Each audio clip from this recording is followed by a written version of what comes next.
মানুষ ছিল তারা কিন্তু এই জিনিসটা ভাবে নাই কে, তারা আসলে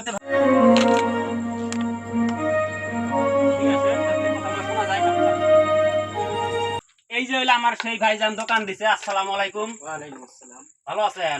হ্যাঁ, জাউ গাছ সম্পর্কে আলাদা ইতিহাস আছে, সেটা আমি পরে বলবো। এখানে আমার এক ভাইজান দোকান করছে এই যে একটা দ্বীপের মতো জায়গা। যেহেতু প্রিয় বন্ধুরা, সবাইকে সালাম, শুভেচ্ছা, অভিনন্দন জানিয়ে আর একটা ব্লগ ভিডিও আপনাদের সামনে আমি উপস্থাপন করব।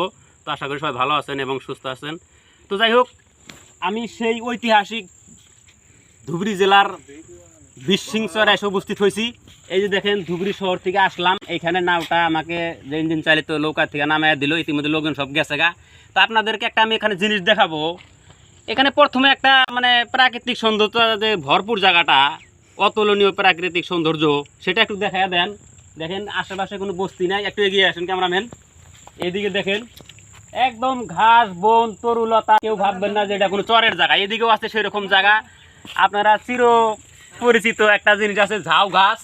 তো যাই এইখানে দেখেন, এই যে ছোট্ট একটি দোকান, এই দোকানটা একটা মানে একটা অসাধারণ একটা লাগা স্মৃতিটা দ্বারা রাখছে। সেই জিনিসটা আমি দেখাম যে এখানে তো 2-4 কিলোমিটার মধ্যে কোনো বস্তি নাই। এদিকে ধুবড়ী শহরও কয়েক কিলোমিটার দূরে, দুইটা নদী পার হইতে লাগে।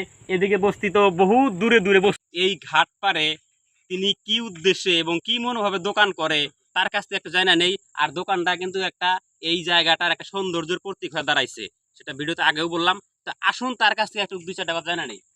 আপনি যে এদিকে আসেন, ক্যামেরার দিকে তাকাই অল্প কথা কন, যে সুন্দর হাসি দিচ্ছেন, ভালো লাগছে মাশাআল্লাহ।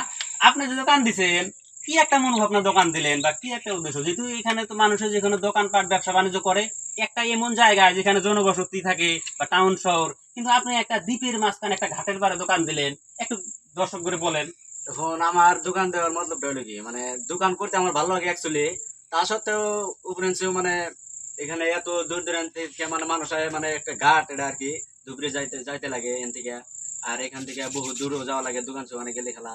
আর এখানে মানুষ এলে সময় বহে দোকানটা দেওয়ার কারণ, মানে বস্তু খায় মানুষ, কিংবা পানি সানির ব্যাপার হলে খায়। আরো এখানে তো কোনো গাছ গুজালি নাই, আরো ওইরকম আর কি বসে। এই কারণে আর কি আমার দোকান করতে ভালো লাগে, আরো মানুষের একটু উপকার হয়, এই জন্য আর কি আমার দোকানটা দেওয়া। তারপরে আপনি এই যে মানে খাওয়া জিনিস কি কি বানায় বেছেন আর কি? মোটতে খাওয়ার জিনিসের মধ্যে এক মালপোয়া বানাই, মালপোয়া আর কি, আর এক ডিম সেদ্ধ করে নিয়ে ডিম আসি। সিদ্ধ করেন। আর তারপরে উপরে দোকানে জাগাল আমার বস্তু থাকে এগুলাই। চাও বেছেন আর কি, চাও মাঝে সাথে বেশি আর কি, কেউ যদি অর্ডার দেয় আর কি। যদি কয়। তো যাই হোক, উনি আমার ভাইজান যে সুন্দর কথা বলছে, স্পষ্ট কথা। অ্যাকচুয়ালি আসলে যে কোনো একটা কাজ করলে তার পিছনে একটা সৎ উদ্দেশ্য থাকতে হয়। আমি আজকে এই ছোট্ট ব্লগটার মাধ্যমে আপনাদের কাছে এটাই বলতে চাই যে ব্যবসা বা বিজনেস যদি ছোটও হয়, কিন্তু তার উদ্দেশ্য যদি সৎ থাকে, ভালো থাকে, নিশ্চয় মানুষের উপকার হয়। এখান থেকে আমরা স্পষ্ট বুঝছি যে, বোঝা গেল আর কি, যে এখান থেকে উনি হয়তো কিছু একটু মানে মানে মুনাফাও পান, অল্প হয়তো লাভ, বা এই মালপোয়া, ডিম, তামুল, পান, চা বা মানুষের ঠান্ডা জলও খায় আপনার এখানে এসে, যে মানুষের যে উপকার হয় সেটাই একটা মানে বড় একটা মানে উপামা আর কি। তো আমরা আশা করব এরকম, যে হয়তো অনেক মানুষের কিন্তু এর থেকে অত। এখানে এক ভাই আছে, ভাই জান আপনারা যে বিভিন্ন জায়গায় যান, তো আরো আছে এদিকে দেখা যান 2-4 জন মানুষ আছে, নাও নৌকা আইসা গেছে ইতিমধ্যে দেখেন। তো তাতে এই দোকানটা আপনাদের কিরকম ভালো লাগে আর কি? ভালো লাগে, এসব বয়ে থাকি, ভালো লাগে, পানি টানি খাই। যাই হোক, আমি এখন ভিডিও এখানে সমাপ্ত করলাম। খুব ভালো উদ্দেশ্য না দোকান করছে, মানুষের উপকার হয়, নিজেরও কিছু লাভ ফায়দা আসে।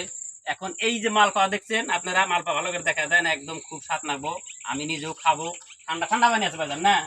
আর ঠান্ডা পানি আছে, চা খাবো। তারপর এখান থেকে আমি মোটামুটি 2-4-5 কিলোমিটার দূরে বস্তি আছে, সেখানে চলে যাব। ততক্ষণ পর্যন্ত আজকের ভিডিও এই পর্যন্তই। সবাই ভালো থাকেন, সুস্থ থাকেন। আল্লাহ হাফেজ।